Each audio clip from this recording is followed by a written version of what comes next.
Coordinadora Nacional de Trabajadores de la Educación, mientras tanto, anuncia que va a interponer una denuncia penal en contra de la maestra Elba Ester Gordillo por el delito de despojo. En la línea telefónica, el maestro Francisco Bravo Herrera, el secretario general de la sección 9ª de la Coordinadora Nacional de Trabajadores de la Educación. Maestro Bravo Herrera, buenos días. Sí, buenos días, Sergio. Buenos días, Lupita. Hola, maestro. Buenos días. A ver, cuéntenos, ¿van a presentar una denuncia por despojo, me imagino, por desvío de fondos? Hasta este momento lo interesante es que el propio CENTE no ha presentado esta denuncia, a pesar de que todo el mundo sabe que el dinero que usaba la maestra Elba Ester Gordillo era dinero de los maestros. Cuéntenos, ¿cómo ven las posibilidades de su denuncia y cuándo la presentarían?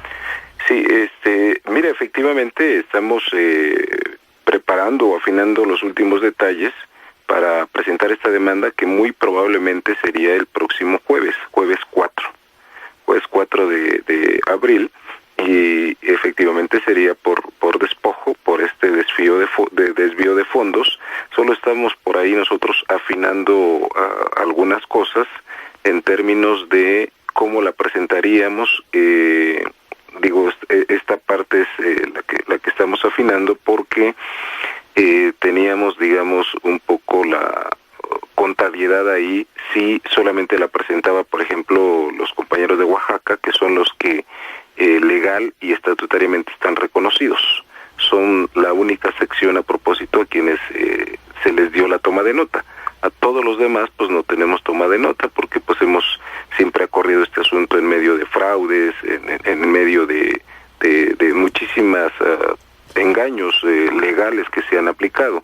Entonces, esa era una de las cuestiones que teníamos ahí. Si la presentábamos todos en conjunto como trabajadores de la educación, el simple hecho de ser trabajadores de la educación y de que demostremos que nos están quitando las cuotas, ya con eso podamos presentar la denuncia, o solamente tendría que ser en el terreno del Comité Ejecutivo Seccional de la 22, allá de Oaxaca, por tener la toma de nota. Maestro, en otras cosas hemos visto en los últimos días movilizaciones, marchas, plantones, muchas acciones de parte de profesores de la coordinadora en estados de la República, en Oaxaca, en Guerrero recientemente, pero esto que ocurrió de tapar 9 horas, de bloquear 9 horas con dirección hacia Acapulco, ¿cómo lo ven ustedes? ¿Esto es justo para quienes no tienen nada que ver con los asuntos de la reforma educativa y todas estas peticiones que hacen los profesores? Mire, la verdad es que es lamentable llegar a ese tipo de medidas, en el caso de los compañeros de Guerrero, llegar a este tipo de situaciones, porque efectivamente se involucran otros elementos. Nosotros, esta parte de comentar todas nuestras propuestas, de buscar el diálogo, ha sido desde hace ya varios meses. Desde que se presentó, se conoció esta situación de la probabilidad de la reforma educativa. Nosotros planteamos que pues tener reuniones con las instancias respectivas, con la Cámara de Diputados, la Cámara de Senadores, con la Secretaría de Educación Pública, con todas las instancias, para presentar algunas propuestas y darlas a conocer.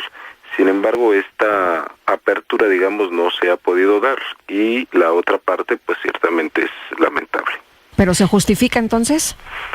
Mire, yo no sé si se justifica o no. El problema es que es de repente la única salida que por ahí dejan, y yo digo que tendríamos que emprender una nueva cultura de todas las partes para que este asunto no se dé. Yo solamente digo que, bueno, pues es la única salida que a veces se deja. El problema está en que esto está, de hecho, afectando el apoyo popular que pudiera haber al movimiento de los maestros en todo el país, no solamente en Guerrero. Sí, mira, él es parte, digamos, de la propia contradicción que tenemos. Ciertamente es un riesgo bastante elevado que por ahí tenemos que tomar a veces. El otro asunto es que también a veces la soberbia, la cerrazón al diálogo por parte de algunas autoridades conlleva a esa otra a otra situación, y a veces nosotros vemos que efectivamente es llevarnos a ese tipo de situaciones precisamente para tener los efectos que tú estás mencionando. Entonces, pues desde luego que es, como yo digo, una situación difícil, una salida no fácil de determinar, pero que a final de cuentas pues se tiene que tomar. Y bueno, pues ahí digamos que los movimientos, en este caso los compañeros en los estados, pues tienen que tomar determinaciones al respecto, con ese riesgo que mencionabas. Maestro, la coordinadora siempre se sale con la suya, es la opinión de muchos de los ciudadanos, y lo que se ha comentado ayer es que los profesores le doblan las manos a las autoridades. Mira, yo leía los acuerdos que se alcanzaron en el estado de Guerrero. He escuchado las declaraciones de las autoridades en términos de que la reforma educativa, la llamada reforma educativa, que nosotros seguimos insistiendo que si la revisamos no tiene ninguna definición precisamente educativa, ellos han mencionado que no tiene afectaciones laborales ni se va a privatizar.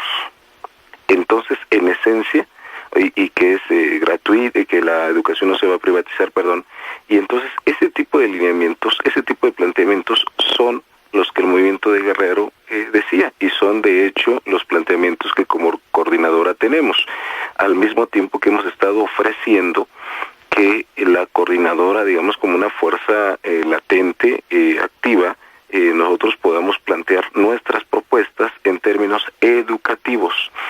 Pero les quiero comentar que lamentablemente en todos los estados de la República, y eso es parte de lo que no se sabe, aquí mismo en el Distrito Federal, tenemos un atentado y un avance laboral increíble en contra de los derechos de los maestros, y digo, es en el marco de lo que se llama la reforma educativa.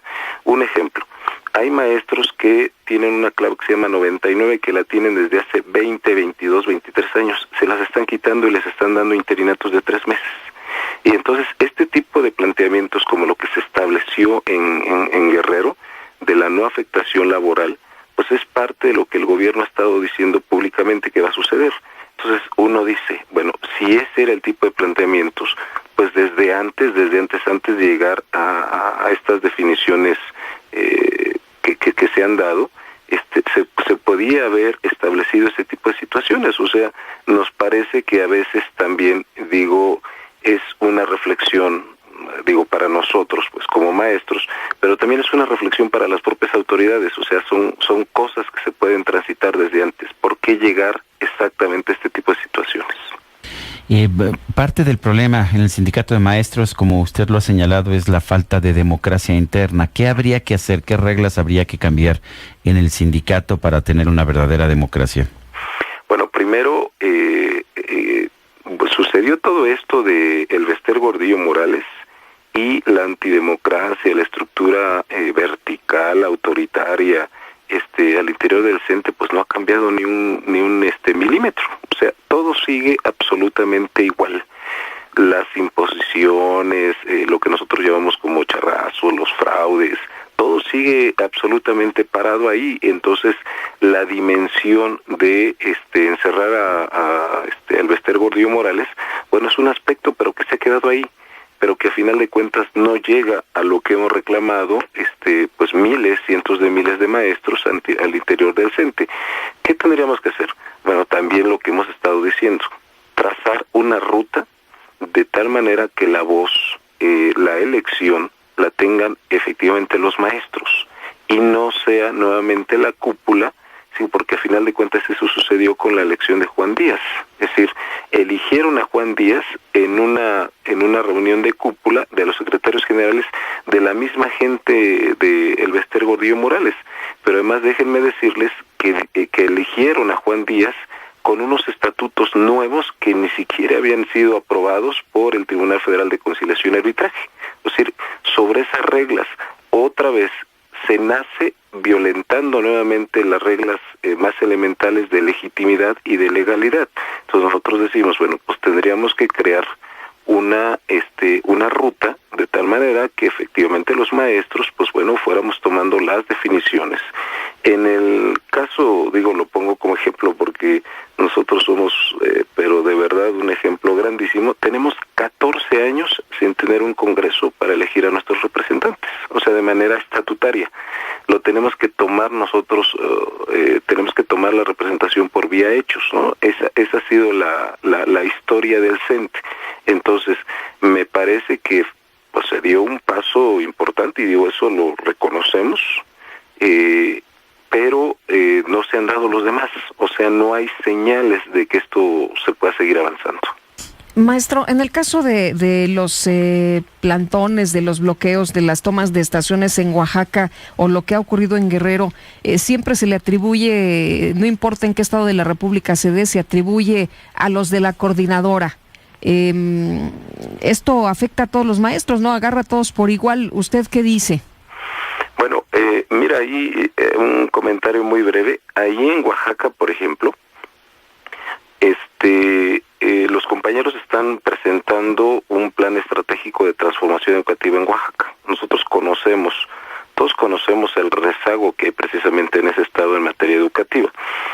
Los maestros desde hace varios meses presentaron un proyecto alternativo o un proyecto que complementa o que tiene como objetivo elevar la calidad de la educación en Oaxaca. Entre otras cosas, por ejemplo, considera las diferencias culturales, económicas, sociales que hay en el estado y plantea acciones muy concretas. Este plan fue apoyado, construido, no solamente desde el punto de vista de la opinión de los maestros oaxaqueños, sino también por parte de investigadores, de especialistas. Entonces, hay allí un planteamiento. Y yo lo que les quiero comentar es que, miren, tiene muchísimo tiempo que esto se presentó, que se le dijo a las autoridades, miren, aquí está nuestra propuesta, no solamente se está actuando por actuar o de manera contestataria, sino también con propuesta. Pero llegamos a lo mismo. Tenemos ya varios meses y la propuesta pues ni es escuchada, ni es tomada en cuenta, nada de nada. Entonces se tiene que llegar nuevamente a este tipo de situaciones como las que se están dando. Que además el otro elemento, digo, no es un elemento tan definitorio, pero sí es un elemento de análisis. Los compañeros ahora en Oaxaca están actuando en un periodo donde no hay clases, para que esa parte, digamos, también se vaya eliminando.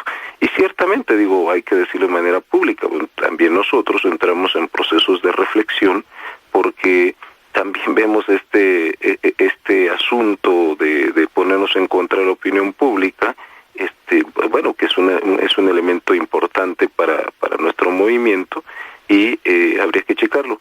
Y bueno, pues miren, la coordinadora es precisamente una coordinadora nacional de trabajadores de la educación, es una coordinadora.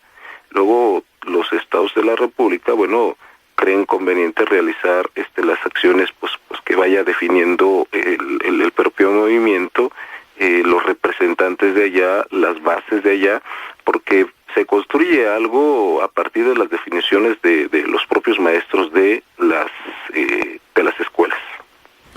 Maestro Francisco Bravo Herrera, secretario general de la sección 9 de la CENTE.